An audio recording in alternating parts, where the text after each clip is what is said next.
윤석열 정부가 아파트 그러니까 공동주택 공시가격을 공시했습니다. 여러분 이거 한번 보세요. 전년 대비 공시가격 하락률이 와우 18.61%입니다. 진짜 많이 내렸죠. 2013년에 4.1%가 내린 이후에 10년 만에 최대로 내렸고요. 18.61%가 내렸다는 그 자체는요. 아마 대한민국의 역대급으로 많이 내렸습니다. 공시제도가 시행된 이후에 가장 큰 폭으로 내렸거든요. 이게 2005년에 공시제도를 도입했는데 그때 이후로 진짜 많이 떨어졌습니다. 그러면 여러분 그러면 지금 18.61%가 내렸으니까 실제로 작년에 보시는 것처럼 까만색입니다. 17.20%가 올렸던 것을 비하면 지금 2021년 수준으로 돌아갔다 이렇게 이야기할 수가 있겠죠. 2021년 수준으로. 2021년 수준도 사실 아직도 높습니다. 아직도 높아요. 그러나 여러분 부동산의 세금 폭탄은 조금 면하지 않을까 뭐 이런 생각은 많이 해봅니다. 여러분 보세요. 문재인 정부 5년 동안에 어떻게 했는지 말입니다. 특히 서울에는요. 여러분 공시가격이 2017년부터 보면 굉장히 많이 올라갑니다. 2018년에 10.9% 올라가잖아요. 2019년에 14.01%가 올라가고요. 2020년에는 14.75%가 올라가서 2021년에는 19.89% 이게 뭐 가렴주구 정권이란 말이 그래서 이때 나왔거든요. 가렴주구라는 단어 자체가 말입니다. 백성들에게 그야말로 세금을 뜯어낸다는 뜻이니까 세금을 뜯어내는 정권이란 말이 이때 나왔습니다. 이때. 그 정도로 심각했고요. 2022년에도 14.22%가 올랐습니다. 요번에 서울은 17.30%가 떨어진 거고요. 전국도 마찬가지입니다. 전국도 말입니다. 18.61%가 떨어졌는데 작년에는 17.20%였고요. 2021년에는 보시던 것처럼 19.05%가 올라갔습니다. 그야말로 보유세 폭탄 내지는 재산세 폭탄 또 내지는 종부세 폭탄 이런 말들이 난무를 했을 때가 2020년, 2021년, 2022년이었습니다. 뭐 2019년에도 종부세 폭탄이 이게 아니었던 것은 아니고요. 그만큼 말입니다. 어마어마하게 올렸다는 이야기입니다. 물론 지역별로 차이가 있습니다. 지역별로. 서울 지역도 보면 말입니다. 어떤 지역은 노원이나 혹은 도봉 같은 경우는 집값이 많이 떨어졌으니까 떨어진 만큼 공시가격도 내려갔습니다. 노원은 23.1%가 떨어졌고요. 도봉은 20.9%가 떨어졌습니다. 제가 있는 송파구 여기는 23.2%가 떨어졌어요. 집값이 많이 떨어졌거든요. 강동구도 22.0%가 떨어졌고요. 반면에 서초구는 덜 떨어졌으니까 공시가격은 10%가 떨어졌고요. 강남구도 15.7%, 관악구도 13.5%, 금천구도 13.6%가 떨어졌습니다. 전체적으로 서울에는 17.3%가 확 내렸습니다. 자, 이렇게 됐을 때 여러분, 이렇게 됐을 때 실제 보유세가 얼마나 줄어들까요? 중요한 것은 이거잖아요. 그죠? 중요한 것은.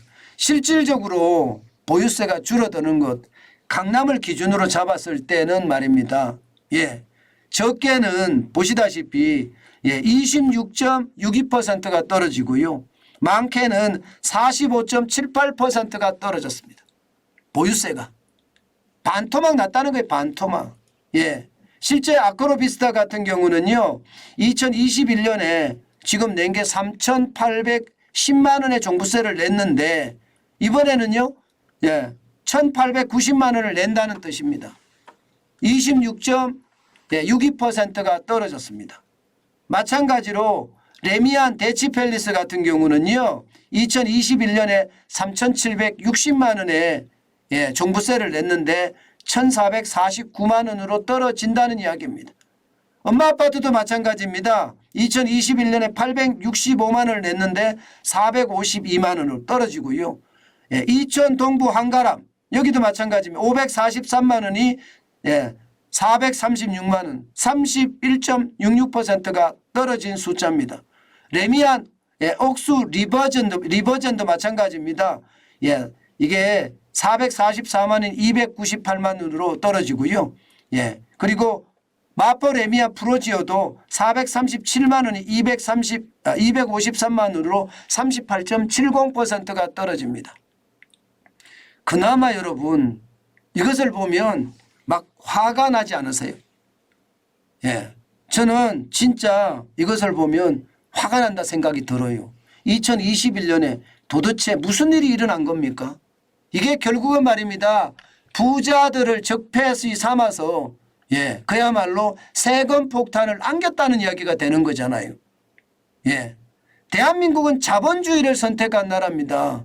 이 자본주의 선택한 나라에서 세금으로 많은 사람들을 고통에 안겼다는 생각을 하니까 참 안타깝습니다. 여러분 강남 산다고 다 부자가 아니에요. 강남 산다고 여러분 생각을 해보세요. 시골에서 올라와서 진짜 열심히 살아서 강남에 집 한 채 가지고 있는 사람들 많거든요. 그래서 은퇴해서 돈 못 버는 사람들도 많고요. 그런 사람들 기준으로 본다면 여러분 이게 말이 안 되는 세금이거든요.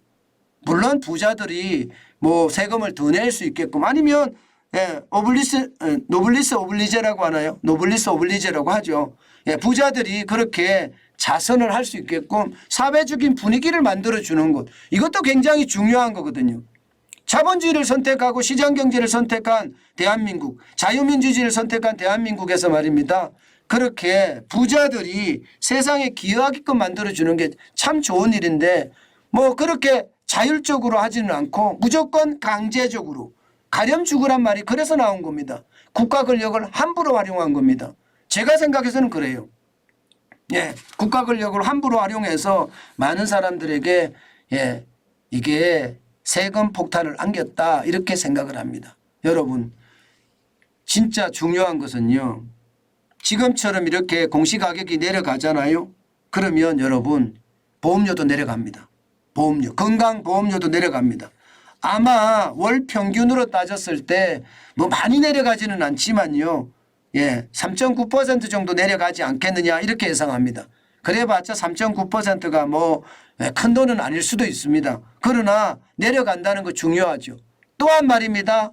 또한 종부세를 안 내시는 분도 보유세를 재산세는 내야 되니까 뭐 재산세는 내겠지만 보유세를 종부세를 안 내는 사람들도 굉장히 많아질 거예요. 왜냐하면 말입니다. 기본공제액이 1주택자의 경우에요. 저는 1주택자의 경우만 이야기를 하는데 11억에서 12억으로 올랐거든요. 11억에서 12억으로. 그러면 여러분 이게 공시가격이 떨어져서 12억까지 닿지 않으면 이게 종부세 안 낸다는 이야기가 되는 거거든요. 그러면 어쩌면 말입니다. 다행이다 이런 생각은 듭니다. 물론 정부에서는요. 이렇게 되면 세금이 너무나 많이 빠지기 때문에 뭐 그 과세 표준이 되는 공정시장 가액 비율 지금 60%로 내렸거든요. 이게 공시가격의 60%의 세금을 매긴다 이런 기준입니다. 그런데 이게 공정시장 가액 비율을 한 80% 선까지 올린다. 이렇게 정부는 지금 이야기하고 있습니다. 그렇다고 하더라도요. 부동산 세금은 적어도 20%는 줄어든다. 이렇게 예상이 됩니다. 다행이라고 생각이 들어요. 가렴지구 정권은 없어져야죠. 그리고 지금 정부에서 세금 폭탄에 대한 이야기를 많이 줄여줬다. 저는 이런 생각합니다. 정책이라는 것은요. 국민이 우선입니다. 포퓰리즘으로 하는 게 우선이 아닙니다. 지금 지난 정부에서 만들어 왔던 경제 폭망의 어떤 제도들 저는 다 바꿔야 된다고 생각해요. 그것도 파격적으로. 그것도 빨리 말입니다. 그렇지 않으면 경제가 무너지는 걸 못 막을 거예요. 저는 경제가 무너지는 것을 막기 위해서라도 잘못된 정책들은 과감하게 이게 도려내는 게 아니라 잘라내야 됩니다. 그래야지만이 우리 경제가 더 좋은 방향으로 가지 않겠느냐 저는 그런 예상까지 해 봅니다.